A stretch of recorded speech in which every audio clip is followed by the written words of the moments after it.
remembering the fallen. Mostly you think about friends of yours. We hear from one of the few remaining veterans from the Second World War. Cold case solved. A Calgary victim identified in a 1960s murder in Las Vegas. And the fine print of insurance. What you're seeing from the insurance industry in response is more proactive engagement with their policyholders. Why a homeowner has to replace her roof. CTV Calgary, local breaking news with Ian White.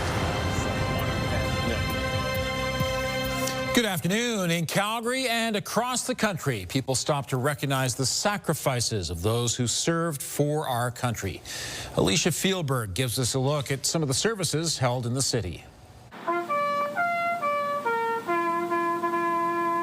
A tradition of gathering so we don't forget. Remembrance Day ceremonies, wearing of the poppy, observing moments of silence. It helps to keep those memories, those historic events alive. Including at Calgary's largest gatherings, at the military museums, the Jubilee Auditorium,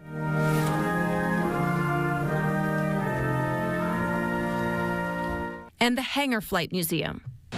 Let's not forget the many lives that ended far too soon for the noble causes of freedom, justice, and peace that we enjoy living in the best country in the world, Canada. 102-year-old Corporal George Marash still remembers 80 years ago when Canada helped liberate the Netherlands. I was proud to be there with the boys. Please remember the boys that didn't survive. Fewer than 4,000 Second World War veterans remain. The oldest in Calgary, 106-year-old Bill Wright, thinks of close friends who were killed as he lays a wreath. Oh, I think of a lot of guys that I knew that went overseas and never came back. And remembering why they stood up for Canada. What we fought for, what we sacrificed for, and what we gave up so they could be free. Alicia Fieldberg, CTV News, Calgary. And if you missed our live coverage of the moving Remembrance Day service at the Hangar Flight Museum this morning, you can see it in its entirety online. Just go to ctvnews.ca/Calgary. The town of High River unveiled a new cenotaph this morning to replace its old one that was built in 1934. The new cenotaph is in front of the Highwood Memorial Center in High River. It's built with two kinds of granite and features a poppy in the center and an eternal flame on top. The $60,000 project received a grant from Veterans Affairs Canada, and Legion members and the community raised the rest. The old cenotaph listed those from the community who lost their lives in the First and Second World Wars. The new memorial recognizes the sacrifice of all Canadian military members. This one encompasses World War I, World War II, Boer War, Afghanistan, and all our peacekeeping missions. So it's inclusive of everybody, all our veterans. So that's very, very important for them to be recognized for their service to our country, our great country, Canada. The original cenotaph was built on a weak foundation, and pieces of it were saved and are now on display inside the Memorial Center. And Danielle, as we see there, lots of the ceremonies were outside, and people didn't have to get really bundled up to take part. Yeah, we did all right. So we've been in that westerly flow, the Chinook type pattern, and the winds were a little bit easier this morning, so they didn't really start to kick in until about 11:30 noon hour, which is good news because now they're gusting 40 kilometers per hour at the airport. We're sitting at 10 degrees. Of course, these winds are what's keeping our temperatures up, and will continue to do so really for the next couple of days, and then after that, oh, it'll be a very different story. All right, your 24-hour forecast is brought to you by Fifth Avenue Volkswagen, where you can win your ride. See dealer for details or visit fifthvw.com. Tomorrow we're looking at a high of 12. The wind should be calm. It's a pretty quiet day for tomorrow. Warm again for the next day. By Friday and the weekend, we have a big system rolling in. That means snow. That means cooler temperatures. We'll talk more about that just ahead. Thank you, Danielle. A Calgary woman who went missing more than 5 decades ago has been identified as a murder victim in a cold case near Las Vegas. Tyson Fedor is in the Southwest, and Tyson, the discovery was made through genealogy DNA testing. And Ian, it was Calgary investigators that helped Las Vegas Metro police officers match that DNA and identify the victim as Anna Sylvia Just, who was initially reported missing by her family here in the 2100 block of 22nd Avenue Southwest back in 1966. Now, Just was just 29 years old, working as a stenographer in the Vegas suburb of Henderson when her belongings, including her passport and suitcase, were found in the desert in 1968. Investigators at the time tied her to union mob boss Tom Hanley. He was accused of allegedly killing just over money she had owed him, but no evidence was ever found. It wasn't until 1970 when kids playing in the desert found human remains in a shallow grave in that desert, but that body was never linked to Just until recently. In October last year, Vegas authorities provided Calgary investigators the name of a family member who collected Just's belongings so long ago. From there, Just's sister was found in Calgary, and a DNA swab had confirmed those through genealogy testing, and remains that of Anna Sylvia Just were found. Ian? Thanks very much, Tyson. A pedestrian was seriously injured after getting hit by an SUV last night. It happened around 6:30 at 16th Avenue and 2nd Street in the Northwest. Paramedics say an adult was taken to hospital in life-threatening condition. The driver remained at the scene. Police continue to investigate. Calgary's municipal election was over 3 weeks ago, but some of the signs still linger, including one wayward sign that damaged a Calgarian's vehicle. The city says it received hundreds of election sign complaints over the election period. They're all supposed to be taken down within 72 hours of voting day, but some are forgotten. A Calgary driver found out firsthand last week when the wind whipped up an errant election sign. It damaged the front end of the vehicle, and he says he's estimated the repair is estimated at over $6,000. He says for over a week he received few answers from the city and bylaw about how to handle the damage. The biggest frustration is that the sign's there. The sign wasn't secured properly. You can see how short the stakes are. You can see a bunch of screws that were put in. There was multiple screws put in that are like screws and nails all over the place. It just looks like something that could have caused a lot of damage. The sign is one of the Calgary parties. The group says it removed more than 10,000 signs in the days after the election and has no idea how some were missed and displaced by wind. A party spokesperson says it will work with the vehicle's owner for a resolution.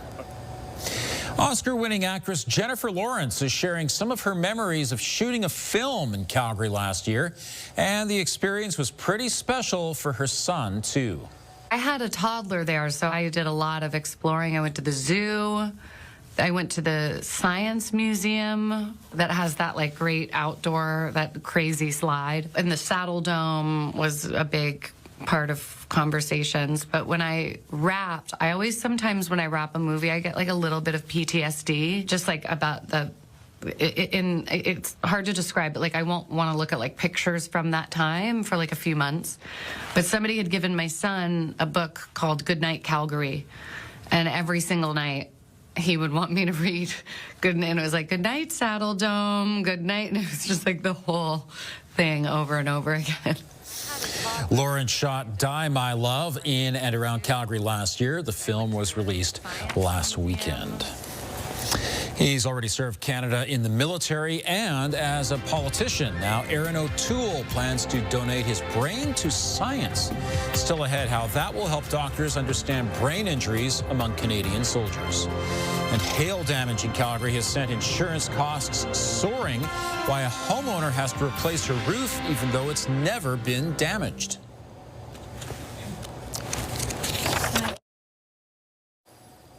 A grass fire last night was visible from Deerfoot Trail. A viewer sent us this video, which was captured just after 10 o'clock. The fire was burning near the 16th Avenue off-ramp onto southbound Deerfoot Trail. Fire crews were able to put the flames out quickly. No word yet about what sparked the fire. Calgary homeowners who have never made a storm damage claim are facing steep premiums or even dropped coverage as the insurance industry attempts to recover historic payouts. Calgary homeowner Crystal Tate was given notice this fall by Allstate Canada, stating it would stop insuring her unless she replaces her entire roof. She says she's never had any issues with her 25-year-old wood shakes, but did have spot repairs done about 10 years ago. According to her, the company never looked at her roof's condition, but now has 1 year to get it done or shop around for a new insurer. The Insurance Bureau of Canada says this is in line with extreme weather the city has experienced. Over $5 billion in hail damage has been claimed over the last 5 years. What you're seeing from the insurance industry in response is more proactive engagement with their policyholders on what proper building maintenance looks like and what proper building materials should be used to better withstand what's coming forward. Allstate Canada wouldn't speak specifically to Tate's situation, but says keeping roofs up to date safeguards against costly weather-related damage. Oh, that weather.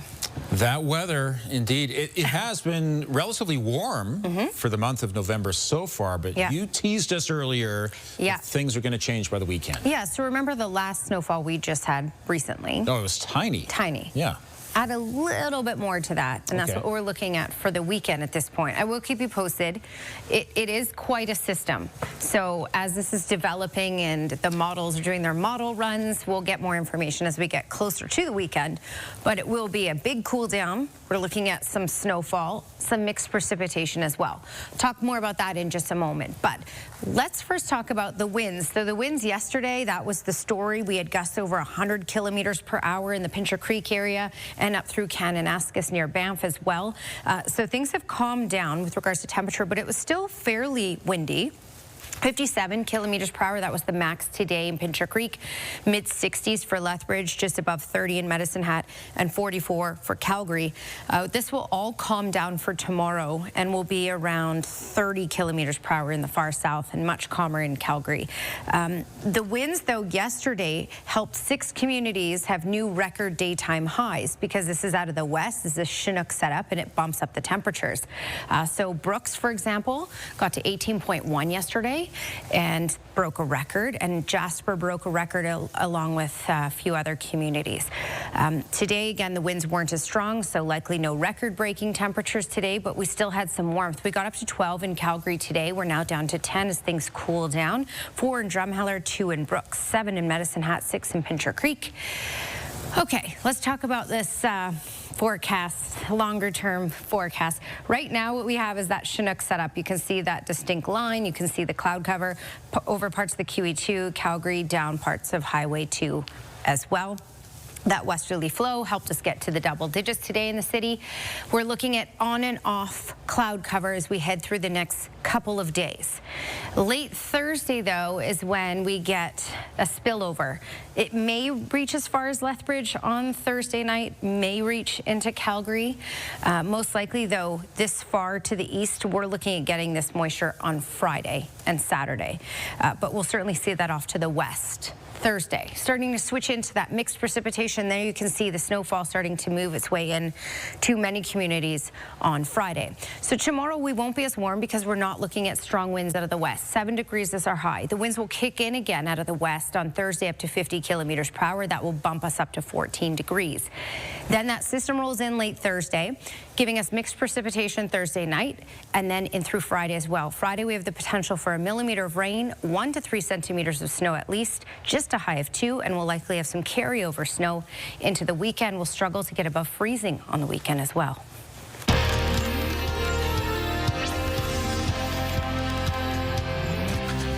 Military service can take a toll on physical and mental health.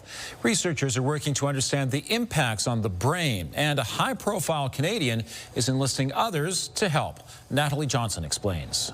It's about 5K. Down on the boardwalk by his East End home, Erin O'Toole still maintains a quick pace in life after politics. When I run, I generally go to the volleyball courts. The former federal conservative leader harnesses physical activity to support brain health, grateful that he never suffered a brain injury during his years of service in the military. Our veterans serve, and many of them come back with injuries, both physical, mental, some aren't visible. And traumatic brain injury is something that we're really starting to understand. Now, in this time of remembrance, O'Toole is pledging to donate his brain when he dies to Project Enlist. Research conducted by the Concussion Legacy Foundation to better understand the impact of military service on the brain. You first think of the roadside bomb and, the light armored vehicle and the concussion, but it doesn't have to be that dramatic. It's this revelation that it's not just concussions, it's the cumulative non-concussive impacts over time that people sustain during the course of their service that can end up leading to mental health issues, neurodegenerative disease, CTE. Even though O'Toole didn't suffer head trauma during his time in the military, his brain can serve as a baseline or control for the testing. So far, more than 500 veterans have pledged to donate their brains for research. I think we need to make sure we have the best protection, headgear and other things for our men and women in uniform. And we have to find treatment methods to reduce injury and treat it early so that there can be a quality of life. Another step forward in supporting those who serve. Natalie Johnson, CTV News. And it was one of the very few pleasures for Canadian soldiers in the First World War, a beer brewed in France. Coming up, that beer recreated to help honor those who did not come back from Europe.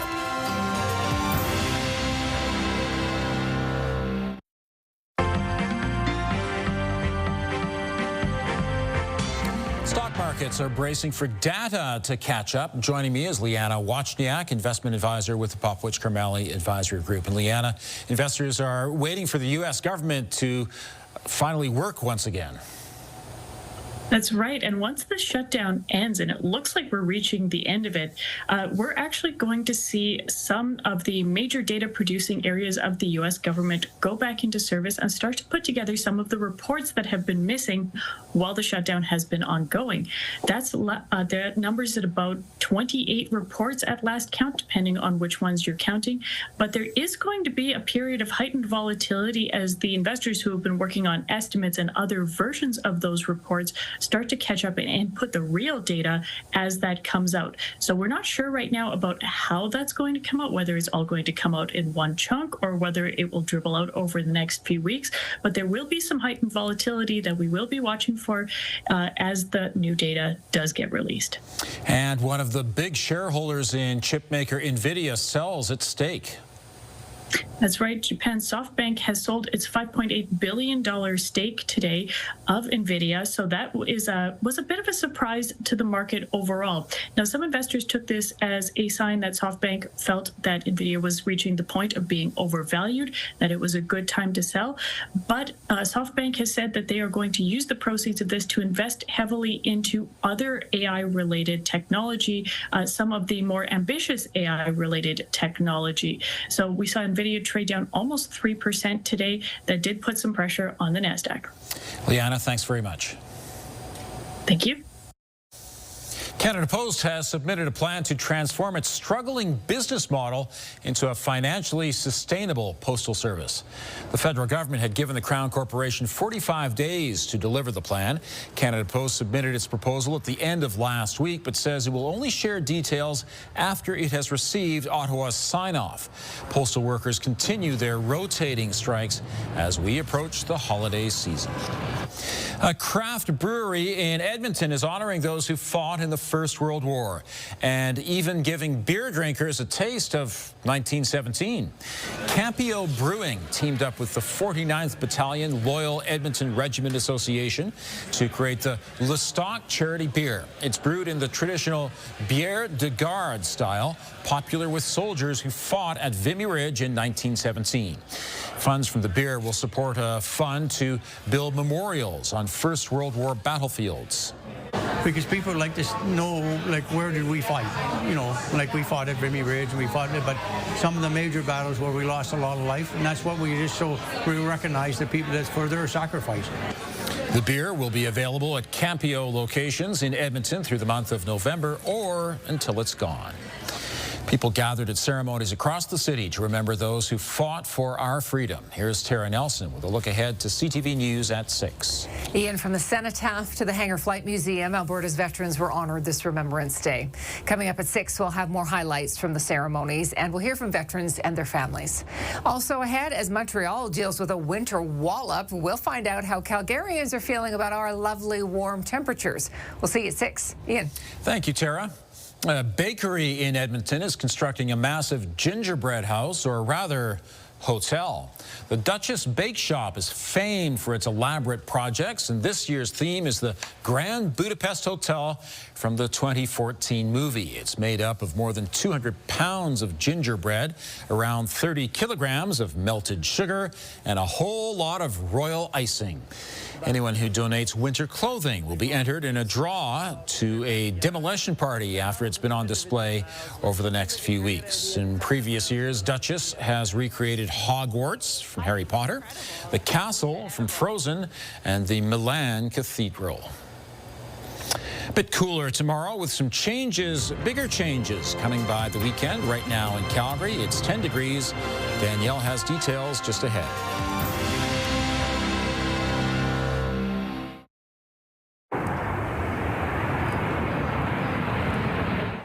In Lethbridge, a Globe Master from the Canadian Air Force's 429 Transport Squadron performed a flyby.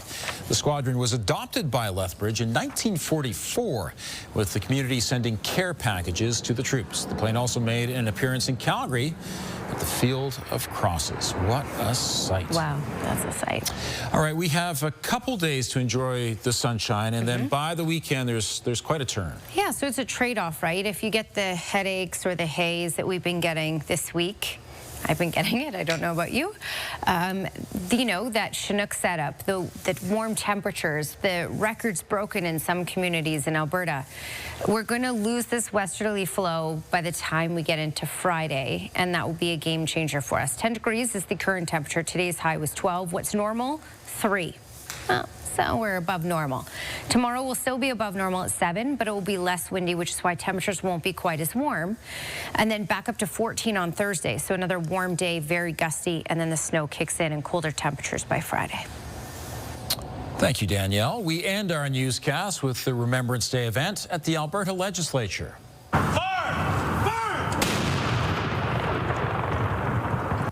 The 21-gun memorial salute rang out after 2 minutes of silence. Edmonton is one of 13 saluting stations across Canada. Thanks for joining us. Now here's the early edition of the CTV National News.